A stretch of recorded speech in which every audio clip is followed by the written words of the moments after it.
Nice. Well done. Awesome. Good show, you guys. Thank you. That was great. Not too I have a name in there, but Punch the Monkey is winning our Showbot.tv survey. Yep. Of course it is. So maybe I'll change that. What was your name? Apple sees the world through rose gold glasses. Or seeing the Apple announcement through rose gold glasses or something like that. Not bad. That was just temporary. Punch the Monkey, Apple. Punch the monkey. I'll get Apple in there somehow. Punch the apple monkey. Woo! So, Adam, as always, Yeah. we just stay streaming while I edit, but don't feel like you have to stay around if you got to go. Go do your thing. No, I mean, this is my thing today. Okay. Kinda. Yeah, we can keep chatting, too. I probably need to go crawl someplace in a little ball and just yeah, believe me, me too. vegetate at this point. So are you? So I mean, I want. I was gonna say I want the Pro, but I don't think I need the space of the. I don't need the 128 gig. What is it? 32. I always get. You know what? The few times Yeah. that I've ever followed that impulse you're having right now, I've regretted it. So I always max out the space. Should I agree with Tom. probably max it out. But then you guys You are can't right. add more later. It's so expensive. I know. You're in not only notebook territory, but expensive I'll notebook. point to my quote. My kids aren't getting Christmas this year. It'll be very light. We got one daughter out of the house. Another one's pretty close. You don't have to buy them a lot of presents, right? Me? No. My No, kids I'm are- talking to Scott. No. Yeah, your kids. You don't have kids out of the house yet, do you? You're all Scott, make them their presents. It'll mean so much more and save you so much money.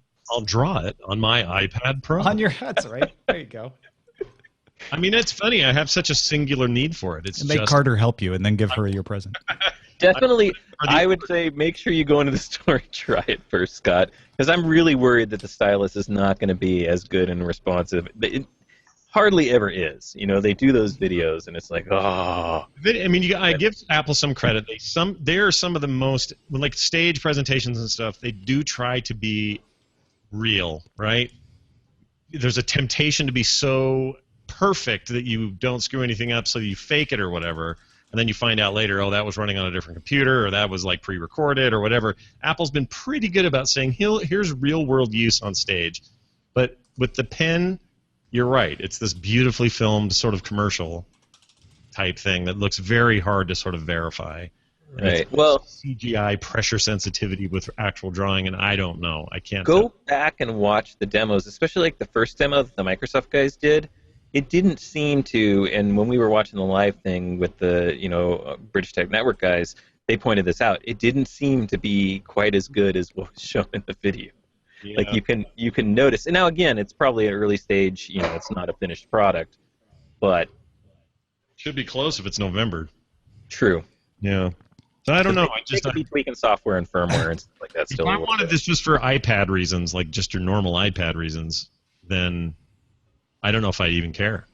Yeah. See, I have the added benefit of I can get it and have it just to talk about the stuff. So I'll get the accessories just so I can review and have a first-hand knowledge of them. But I don't know if they're going to work as well as what was shown.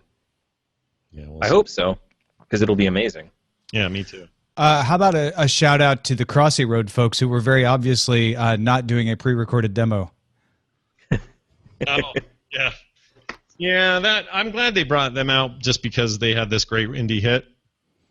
But all those presentations are always rough, and E3 is just as bad. They're all bad. Nobody Have you makes. played their Pac-Man thing? The I have, Pac-Man yeah. 265? Is that what Yeah, it's called? 256 is good. I mean, 256, it scratches your endless Pac-Man itch if you have one, for sure. Yeah, this announcement, I was watching The Verge. By the way, The Verge had the Recode people on their live blog. They were like crossing over because they're all part of the same company now. And it was pretty awesome to see Lauren Good, Nilay Patel, Casey Newton, Walt Mossberg, all like chatting with each other, giving each other a hard time. And Walt had some zingers in there. And one of them was like, this could all be on a press release, like to certain parts of the announcement, right? Oh, we didn't even bring that up in the show. They had great pacing at the front of the thing. Like, it seemed like they were moving really nicely through everything, and then they got to iPhone, and for me, the whole thing just crashed. It was just like they were dragging on about the Anytime they bring out developers, I get it. I get they're trying to give us context and understand how it works, but it just slows to a grinding halt. Yeah, they could have been done in an hour and a half and maybe even shorter if they just trimmed up some of the. Well, he came in. He goes, "We have so much to talk about, and there's no time for numbers, so let's just get straight to it." And I'm like, "Oh, well." But he did this last time too. He put the numbers into the presentation. It's a scam. Don't believe him. But I don't know. Am I wrong? Is it supposed to be for us, for analysts? Like, who really cares about the sub-pixel blah blah blah? Like, can I just read that in the tech thing on Apple's website? Does that need to be? That was always Steve Jobs' position. It felt like that's what I heard. Is that he's like, don't do specs. Nobody cares. They can read those later. Yeah. So they've gotten really into those, whole IVE thing. I don't need to know about the materials and. Now I have to say, I was seeing people in various outlets saying, "Ooh, this is the part I really like." So they obviously know that there are people who are spec nerds who get fun out of that. And that's the only thing I can think of is, like the really technical tech blogs, non-tech is like salivating over that stuff or whatever.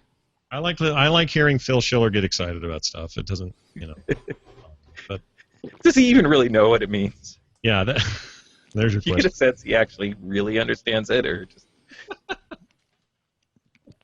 And it's funny because then he always summarizes up. He goes into the deep details and is like, "Yeah, the pictures will be richer and sharper." Yeah. Well, yeah, because you have to if you're doing that because you're doing it for USA Today as much as you are for Anandtech. So you got to give them a quote at the same time. Exactly. Hey, Jamie. Hello. Yes. If we needed a second guest chair on tomorrow's Current Geek, are you willing to come on? Yeah. Is Current Geek on tomorrow? No, I'm sorry, Friday is what I meant. Okay. Yes, I am. The reason I ask is because we were having who are we having on? I gotta remind myself now. Crap. I just got it all confirmed, so that's why, Tom, you haven't heard from me yet, but you will today. Yeah, I'm on pins and needles here. Andy Beach is coming on. Oh, awesome. Yeah, you like Andy. Yeah. And he is awesome, but I don't know, for whatever reason, we've had him on other things before, for whatever reason, you just sound like a great ad for that. All right. So if you're willing, if you compliment me, I will show up. And you have done so, and therefore I will show up. All right. Good deal then. Who else we should have on Current Geek? And I don't think we've had him yet. Is Derek Colanduno, who does the tracks at DragonCon. Oh, right. Used to the Skepticality guy. Yeah. Yeah. In fact, speaking of ELR, he was a guest on there a whole bunch of times back in the day. We should totally have him on. Yeah. Why not? Are him and Swoopy still working together, or are they sort of separate? No. Well, they're working together on some things. At DragonCon, they're on a bunch. They're kind of split up now. I think she's still helping out with the Skeptic track. Mm-hmm. But yeah. Yeah. Well, yeah, for sure. He's great. I like him a lot. We should have Swoopy on too. Okay, right? He's doing good. Yeah, he's stable now. He's doing good. He's recovered. He's back to being Derek. That's cool. I like him a lot. It's been years, I think, though, since he had the stroke. Yeah, that was. In fact, it was the year. It was 2006. Yeah, it was the year that Steve Jobs got up and did his announcement that there would be iTunes supported directly podcasts, so podcasts in iTunes. That was right. And it was the day when he got up and showed all these podcast album arts. One of them was Skepticality, and they were there, I think, for that particular WWE cool. or whatever. And then later we're at dinners when the stroke happened. Oh, wow. I didn't realize it was that same night. Awesome weekend, terrible weekend. Oh, yeah.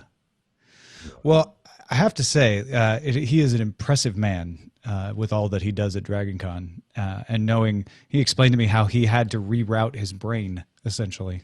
Yeah, he's super interesting. Yeah. Well, cool. We'll get him. I got to get out there. That's got to be put on my schedule for. Yeah, you should. Year. You get nominated for the Parsecs pretty regularly. You might as well. Oh, I do.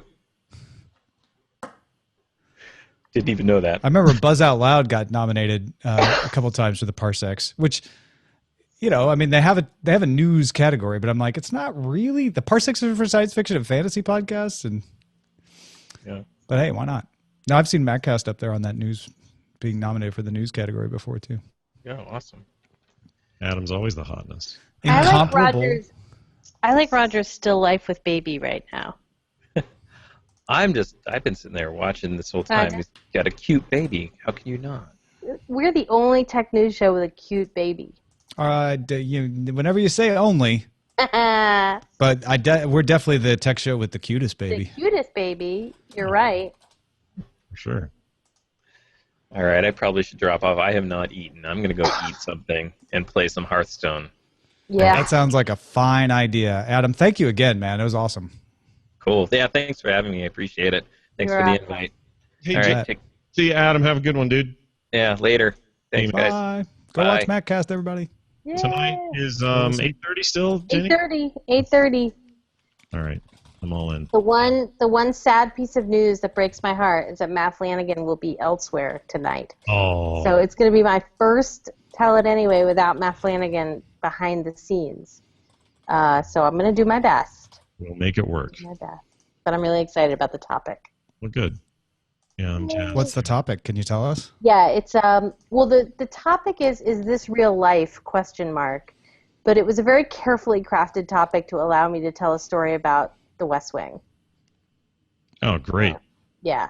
So that's my And when you worked for the president, Martin Sheen? Yes, I was on the Santos campaign and I covered Iowa. Dude, you know I love that show like beyond almost anything in the world. That's why I asked you to be on this particular week. Yeah. Because I sensed that you would really like this story. I love that show. So there you go. All right. Well, excellent. And Tom, I Yay. think tomorrow's at 4 your time? Is that The right? quarterly call? I was at 5. 5, I thought. Yeah. 5 your time, so 6 my time. 6 Okay. your time. I just got to get it straight and make sure I'm there. Cool. I have current geek, or I mean, current geek. I have TMS PM, but that'll be over by then, so that'll be good. Oh, good. Awesome. So you, maybe Darren, and I haven't heard from Len, Len Peralta, but I'm guessing that means he won't. maybe. He was patient 0, I heard. But it'll be me and Jenny, too. yeah, no, I'll be there. Should be fun. Looking forward to it. Patience here. It's too good. Oh my gosh, where is the room with the air conditioning and why am I not in it? Woo! I'm getting you there. I'm getting you there. I promise. It is so hot. What's hot to you? Tell me how hot it is. Let's see what it is right now. Hold on. I think it's in 95. Oh, that is hot. Yeah. That's plenty hot. 97. I'm sorry, it's 97 I degrees. was going to give you a hard time, but that's plenty warm. Yeah. So, People in Arizona are laughing at us, but that's fine. yeah, that's true. But we're laughing at them because they're in Arizona in the summer. Yeah, they live in a place where man was not meant to be. Not meant to be. Nope. But aren't you near a giant salt lake? Isn't that kind of counterproductive to life as well? I'm not really. Roger's back. I'm not near it, but we needed something for the opening of what's Knight Rider. That was all filmed on the Salt Flats, so it's all right. Nice. What I liked is they got someone with the same hairstyle as Hasselhoff Yeah. to drive the car, so that you get the silhouette. Because even when you silhouette David Hasselhoff, he has a very distinctive hairdo. Yeah. That's true. I used to think it was just done up for the show, and then I watched Baywatch, and I said it's the same hair. All right. We are published. All And right. out of the post. Woohoo! I'm going to end the stream now. Thank you, everybody, for watching. Goodbye. Goodbye. Okay, bye. And goodbye, Alpha Geek Radio. Leeching into your system. Stop it.